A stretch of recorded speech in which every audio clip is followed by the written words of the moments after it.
भरत मेरे देश का भारत नाम हो सकता है, इंडिया नाम से क्या मतलब है? एक छोटा सा बच्चा हाथ उठा रहा, बोलो बेटा इंडिया नाम कहां से आया? बहुत सुंदर। देखिए 5-6 साल का बच्चा होगा, उसने कहा जब हम अंग्रेजों के गुलाम थे तब वह अंग्रेज इस देश को इंडिया कह करके बुलाया करते थे। वाह मेरे भारत के सपूत, एक छोटे से बच्चे ने उत्तर दे दिया। इसका मतलब यह है कि इंडिया गुलामी की भाषा है, भारत हमारे स्वाभिमान की भाषा हुआ करती है। तो मैं आज आपसे यही कह रहा हूं, आजादी के इन 70वीं वर्षगांठ पर किस देश को इंडिया कहकर ना बुलाया जाए, इस देश को बड़े फक्र से भारत कहकर के बुलाना चाहिए। मेरा भारत भारत है, मेरा भारत प्रति भारत है और मेरा भारत महाभारत है। ध्यान रखिए। जब एक बात बताइए, जब इस देश को इंडिया कहकर बुलाते हैं, इस देश के 5 साल के बच्चों को गुलामी की दिन याद आ जाया करते हैं, दास्ता के दिन याद आ जाते हैं। जब जब इंडिया कहोगे गुलामी के दिन आएंगे, और जब जब भारत कहोगे ऋषभ पुत्र भरत की याद आ जाएगी, दशरथ पुत्र भरत की याद आ जाएगी, शकुंतला पुत्र भरत की याद।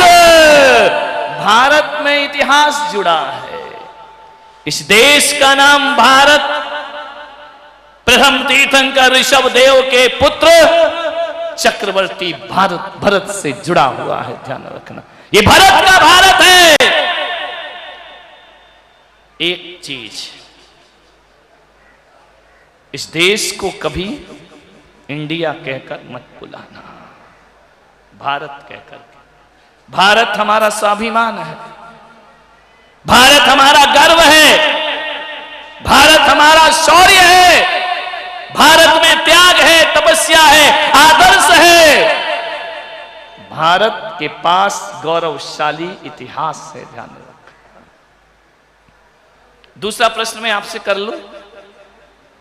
दूसरा प्रश्न मेरा यह है, क्या आपके देश की कोई भाषा है या नहीं है?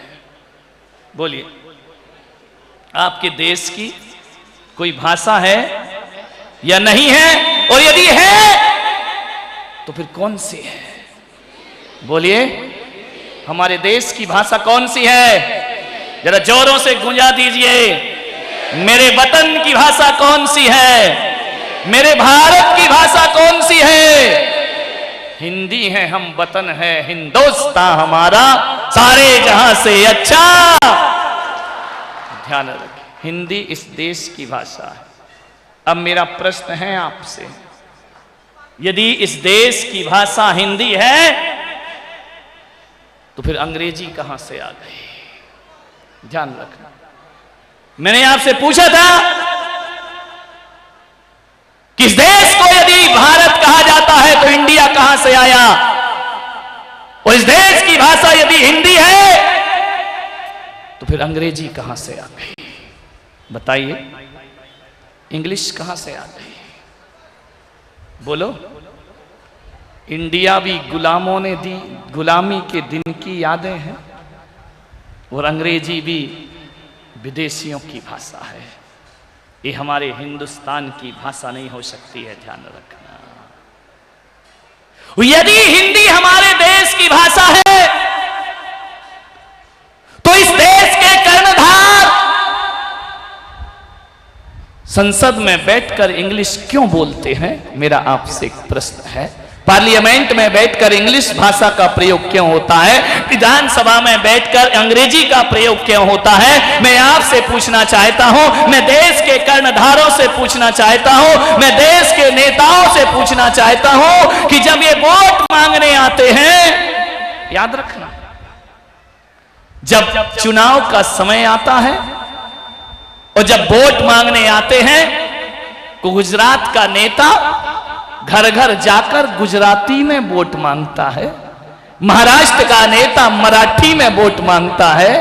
विचार करिए, साउथ का नेता, दक्षिण का नेता कन्नड़ मलयालम में वोट मांगता है।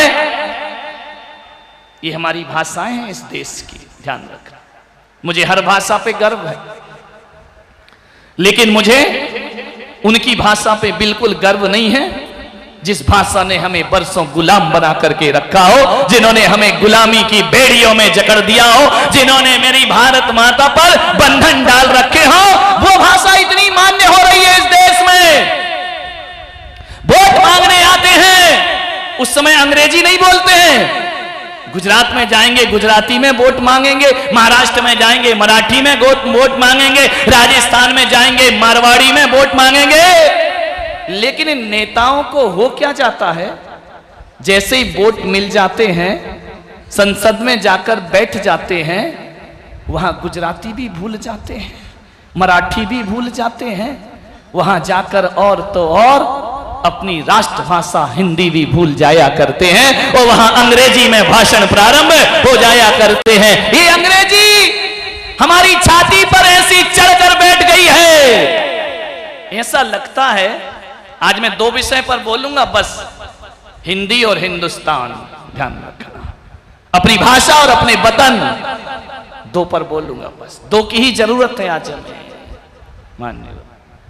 दो चार फर्राटेदार इंग्लिश के शब्द ना बोलो तो हमारे देश की ये मानसिकता बन गई है कि ये पिछड़ा हुआ आदमी है, ये असभ्य आदमी है, ये अनपढ़ आदमी है। अंग्रेजी जरूर बोलना चाहिए, ध्यान रख मान्यवर। अंग्रेजी हमारे देश की भाषा नहीं हो सकती है। हिंदी में संवाद करना सीखो, हिंदी में बोलना सीखो। व्यापार की भाषा अंग्रेजी है, देश की भाषा उर्दू है। लेकिन मुझसे पूछा जाए तो दिल की जुबान कोई है तो दिल की जुबान हिंदी हुआ करती है। हिंदी के पास धड़कता हुआ दिल हुआ करता है, हिंदी के पास संवेदनाएं हुआ करती हैं। और एक बात याद रखना, आज जो बात मैं कह रहा हूं, हमारी जुबान हिंदी होना चाहिए, हमारी भाषा हिंदी होना चाहिए, हिंदी को प्रतिष्ठा मिलना चाहिए। मुझे बड़ा दुख होता है जब हिंदुस्तान में हिंदी दिवस मनाया जाता है, लोग बड़े खुश होते हैं, मैं दुखी होता हूं। क्या साल में एक बार ही हिंदी दिवस होना चाहिए? हमारी तो धड़कन धड़कन में हिंदी होना चाहिए, हमारी तो सांस सांस में हिंदी होना चाहिए, हमारे तो जीवन का आधार हिंदी होना चाहिए, हमारे संवादों का व्यवहार हिंदी होना चाहिए। मान्यवर, एक बात याद रखना, दिलों की जुबान है हिंदी। और एक बड़ी महत्वपूर्ण बात कह रहा हूं, बुरी लगेगी, जो जुबान का नहीं होता ना, अपनी जुबान क्या है? हिंदी है। जो जुबान का नहीं हो सका वो जमीन का भी होने के हकदार नहीं हुआ करता है, उसके जमीन में भी उसका कोई हक नहीं होना चाहिए। जो जुबान का है वो जमीन का है, और जो जुबान का नहीं है वो जमीन का नहीं हो सकता। मान्यवर, हिंदी भारत की मुख्य भाषा। तीसरा प्रश्न और पूछ लूं? तीसरा प्रश्न ये है कि तुम्हारे देश की, अपने वतन की कोई सभ्यता है या नहीं है? कोई संस्कृति है या नहीं है? कोई वेशभूषा है या नहीं है? पूछना चाहता हूं आपसे, कोई पहनावा है या नहीं है हमारे वतन का?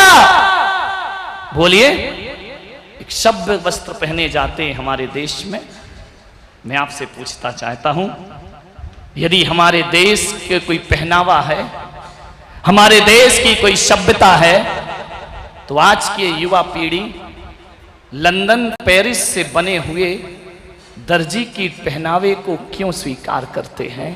मेरा आपसे एक प्रश्न है।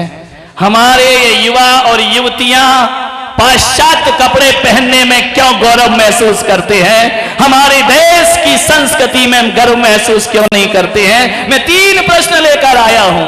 यदि हमारी सभ्यता है, हमारी कोई संस्कृति है, एक बात याद रखिए, हमारे देश का पहनावा एक सभ्यता और आदर्श का पहनावा हुआ करता है, और पश्चिम का पहनावा कोई पहनावा नहीं हुआ करता है। वह हमारी निम्न सोच का स्तर है। विचार करिए, जो लोग अपने वतन के नाम पर, अपनी भाषा पर और अपनी संस्कृति पर गर्व नहीं करते, उनका देश बहुत जल्दी गुलाम होने के रास्ते पर आगे बढ़ जाया करता है। आज हम 70 साल में आजाद तो हो गए, आज ये भारत आजाद तो हो गया, लेकिन इन 70 सालों में आज भी हम वैचारिक गुलामी लेकर के जी रहे हैं। आज भी हम विचारों से गुलाम हैं। आज भी हम अपने जीवन में दास्ता के विचारों को जीते हैं। विचार नहीं, गर्व करो अपने देश पर।